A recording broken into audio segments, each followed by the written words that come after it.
Assalomu alaykum, hurmatli televizor ko'ruvchilar. Uyg'ur televiziyasining kundalik xabarlarini ko'rishinglarni qarshi olamiz.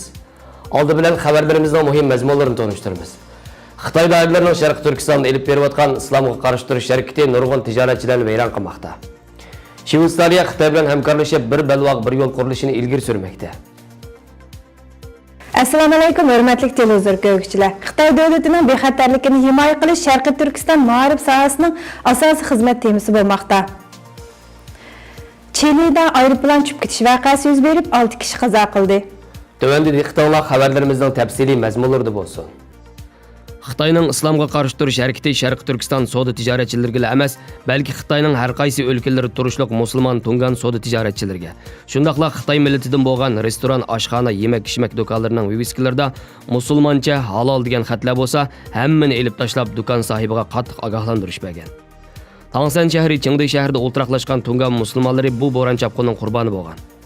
Statistik qilinishicha Chingday shahrida 3 tunganlar ko'chasi bo'lib, jami 150 dan ortiq do'konlarning viviska taxtalarida arabcha halol, xitoycha Qingjing, ya'ni musulmoncha degan xatlar, chaynak belgilari bir tutash o'chirib etilgan. Bir do'kon sohibining bildirishicha, bularning hammasi birlik sab bo'limining buyrug'i ekan. Kimki moslashmasa do'koni taqiladi ekan va yoki tutqun qilinadi ekan. Asosiy maqsadi bo'lsa islomni tub yiltizdan yo'qotib, xitoylashtirish degan. İslomiy belgilarni söküş hareketi bo'lsa, iqtisodiy ziyon yetkazib qolmasdan, balki og'ir fojia keltirib chiqargan. Chingday shahridagi o'zini oshkorlashni xohlamagan, vaziyatdan to'liq xabardor kishining bildirishicha, hukumatning nurg'un qatimliq zo'rlash, tahdid qilishi bilan bir do'kon sohibi viviskadagi xatlarni söküş jarayonida ehtiyotsizlikdan shotidan tushib ketib, ikki puti sunib ketgan. 120 ming yuan xalq puli bilan davolanib, yana meyib bo'lib qolgan ekan. Xitoyning Uyg'ur va boshqa musulmon xalqini milliy kimligidan, madaniyatidan, diniy e'tiqodidan ayirib tashlab, butunlay xitoylashga majburlab yashash haqlarini tamoman dafsanda qilib atganligi. Lager sirtidagi Uyg'urlarning bo'lsa, soqchi ham kameralarning nazoratida mahkumlar kabi nazorat ostida yashayotganligi. Sharq Turkistonning shahar yezi qishloqlari, ko'cha bozorlarda Xitoyning har xil tashviq so'z shuarlari bilan to'shqanligi takror o'tirg'i chiqmoqda. Shundaqla xalqaro jamoatining tanqidiga uchirmoqda.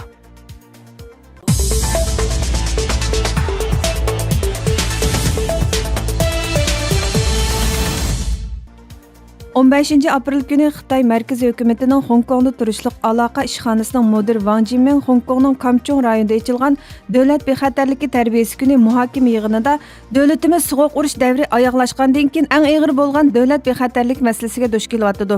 Bir qism guruhlar davlatimizga qarshi bo'lgan dushman kuchlar bilan birlashib, davlatimizning egilik huquqiga daxli tarz qilmoqchi bo'lyapti degan. Xitoy Markaziy hukumatining Hong Kongga avatilgan oliy ma'muriy xodimining qilgan bu so'zi Sharqiy Turkistonda davlat bexatarligi tarbiya kuni munosabati bilan o'tkazilgan turli faoliyat bosh tema bilan zich munosabatlik. Xitoy xabarlari to'rining 16 apreldagi xabarida aytilishicha, bu yilgi davlat bexatarligi tarbiya kunida butkul rayon miqyosida davlat bexatarligi engini oshirish, bu haqdagi tushunchani umumlashtirish, yuzlagan minglagan kentlardagi tuman minglagan aholi birlikda davlat bayrog'i chiqarish bosh tema qilingan.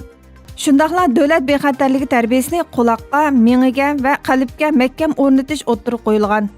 Bu yil Xitoy Xalq Jumhuriyati qurilganligining 70 yillik xotirasi. Sharqiy Turkistonni ishg'ol qilib besib olganligining 70 yilligi. Barin inqilobining 29 yilligi. Urumchi 5-yo'l voqeasining 10 yilligi. 4-iyun Tiananmen o'quvchilarni bostirish voqeasining 30 yilligi bo'lib, Xitoy hukumatining bu xil andishlarda bo'lishi ularning o'z-o'ziga bo'lgan ishonchisining qaysi darajada ekanligini, xalqning hukumatga bo'lgan g'azab nafratining kunsiri ishiyotganligini ko'rib olqili bo'ldi.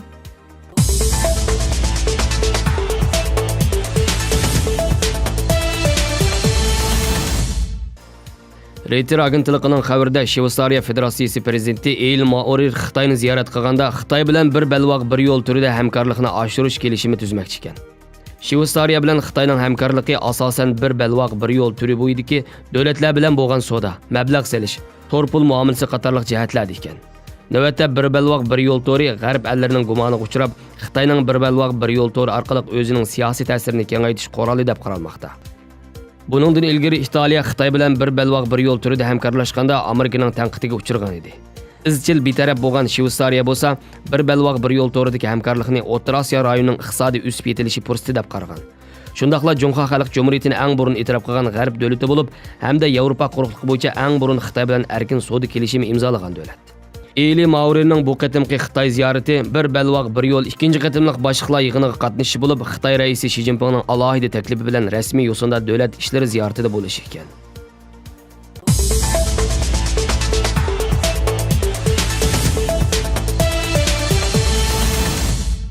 Chilining janubidagi Puerto-Montt shahri Montt portida kichik tipdagi aeroplan bir o'ltiraq uyning o'g'isiga tushib, aeroplandagi 6 kishi hayotidan ayrildi. 2 kishi yaralandi. Puerto-Montt shahar boshlig'i Harry Jorgensenning aytishicha, aeroplan qo'zg'alib ancha uzoq o'tmay bir o'ltiraq uyning o'g'isiga tushib ketgan. Qazoda uchquchini o'z ichiga olgan 6 kishi hayotidan ayrilgan. 2 yerlik kishi yaralangan ekan. Xabarlarimizni ko'rganlarga rahmat. Görüşkice aman bulunla. Xayr, xo'sh. Allah'a emanet.